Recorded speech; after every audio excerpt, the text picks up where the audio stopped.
gusto poder platicar esta mañana con el maestro Bernardo Batis. Él es coordinador de Morena en la Asamblea Constituyente. Don Bernardo, ¿cómo le va? Qué gusto, muy buenos días.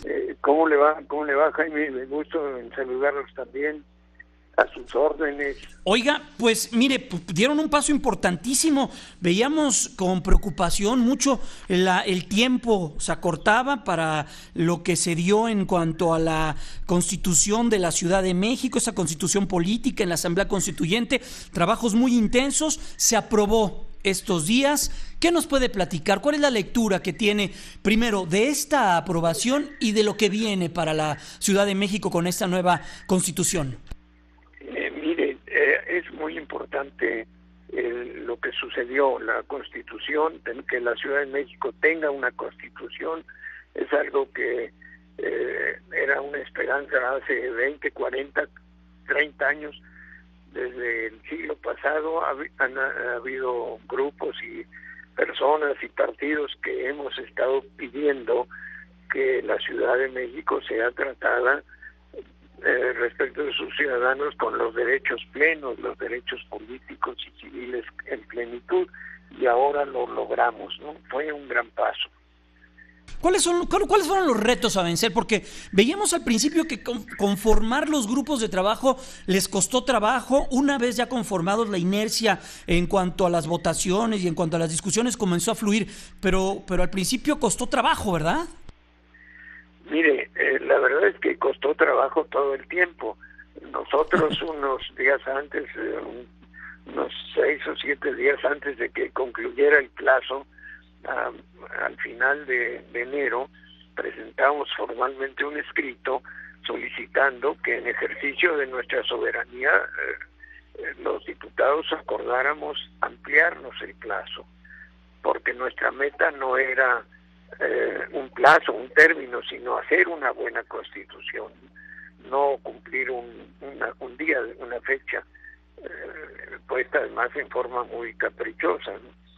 Lo solicitamos, la resolución que se tomó por la mesa directiva fue contraria a nuestro punto de vista, y eso impidió que pudiéramos al final dar una buena revisada a todo el texto, buscar, ver, es muy extenso, y hacer el trabajo final de corrección de estilo, de cuidado.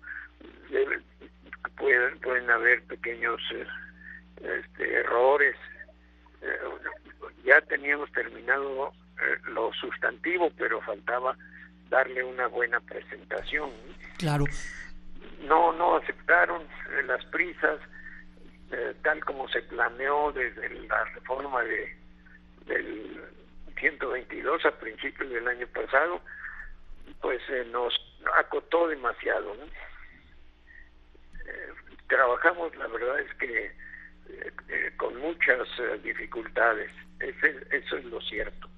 ¿Cuál va a ser el proceso para que entre en vigor esta Constitución? ¿Se aprueba esta semana? Bueno, hace unos días. ¿Cuál va a ser el proceso? Bueno, porque tiene que entrar en vigor a partir del 18 de septiembre, ¿verdad? ¿Del 2000? Ya se aprobó. Ajá, del 2018, ¿verdad? Del 2018 entra ya en vigor, salvo la parte del capítulo relacionado con las elecciones que entra ya en vigor desde la publicación que se hará en unos días. Sobre derechos fundamentales, ¿qué se platicó? Vimos que se aprobó, por ejemplo, el sí en el uso medicinal de investigación de la marihuana. Se establece también el derecho a una muerte digna, lo que implica el tema de la eutanasia. ¿Qué otros temas destacaría usted, don Bernardo? Sí, mire, yo diría que junto con la muerte digna, una vida digna para todos es una de las aspiraciones, es uno de los preceptos aspiracionales, como se ha dicho, pero muy importante. A lo largo de la discusión se abordaba también el tema de la probable creación de nuevas jurisdicciones. Quedan las 16 delegaciones y ahora estas delegaciones se trasladan a entidades que como alcaldías, municipios. ¿Qué va a pasar ahí? Estas 16 antes delegaciones y en el futuro alcaldías, todavía delegaciones, pero que se convertirán en alcaldías, pues ya tienen primero una autonomía, una personalidad jurídica, van a tener su patrimonio que les será transmitido por el gobierno de la ciudad, el gobierno central, pero van a actuar con dos nuevas características. Uno, que tendrán un cabildo colegiado, cuyas resoluciones tendrán validez y obligarán, por un lado, y por otro, tendrán su propio patrimonio.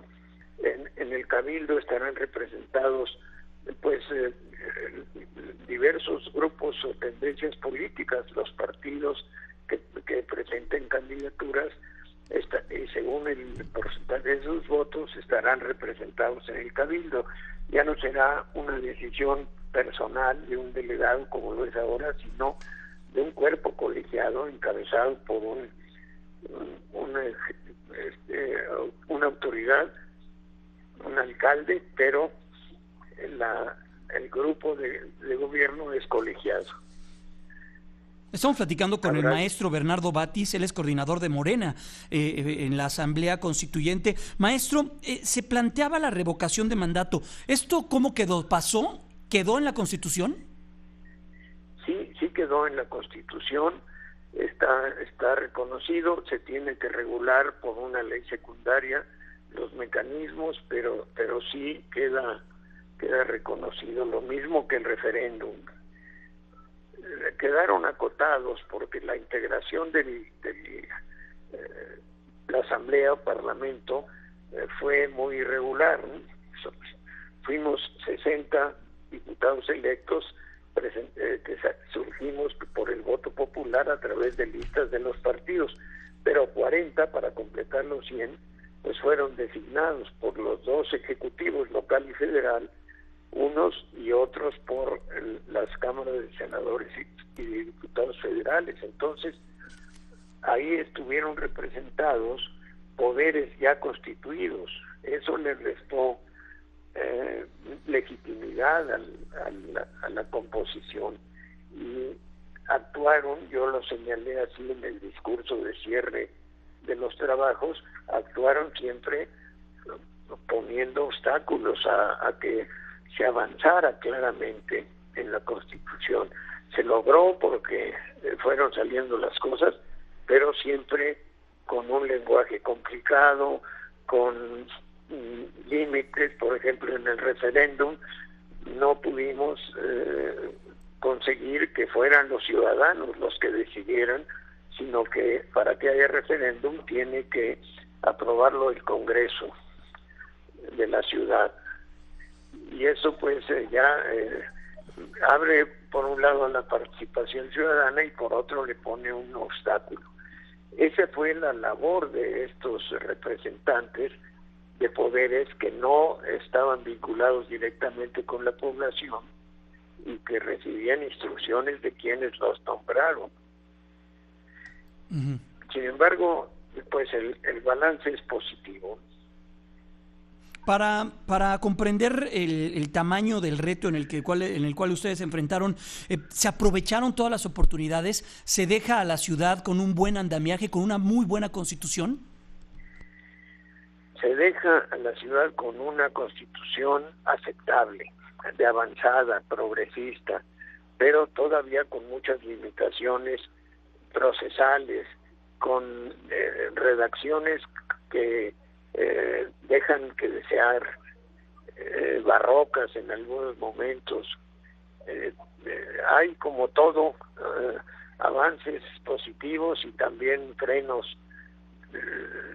Me inclino por decir que es una buena constitución y que servirá de base, de fundamento, para que la ciudad se organice mejor, de otra manera, con mayor pluralidad y como respuesta a una población muy participativa y muy informada, que es la de la Ciudad de México. Claro, pues maestro Bernardo Batis. ¿Sí? Les diría otra cosa, si me permite. Adelante. Que va a ser un modelo para otras constituciones. Uh-huh. En cuanto al reconocimiento preciso de los derechos humanos individuales y sociales, de la judicialización de los derechos, y va a haber mecanismos jurídicos para defender los derechos, el derecho a la igualdad, a la no discriminación por ningún motivo, al matrimonio igualitario. Todo eso va a ser modelo para otras constituciones, estoy seguro. Pues, maestro Bernardo Batis, en verdad le apreciamos mucho que nos regale estos minutos, coordinador de Morena en la Asamblea Constituyente. Era importante saber el avance que se registró y la aprobación sobre la Constitución de la Ciudad de México. Gracias, maestro. Fuerte abrazo. Gracias, Jaime Núñez, un abrazo. Hasta que esté muy bien, es el maestro Bernardo Batis. Pues interesante, ¿eh? Muy interesante lo que pasó. Habrá que estar muy al pendiente y echarnos un clavado de lleno a lo que se redactó, a lo que se aprobó y a lo que viene para partir de septiembre del 2018, que es cuando ya entra en vigor esta Constitución.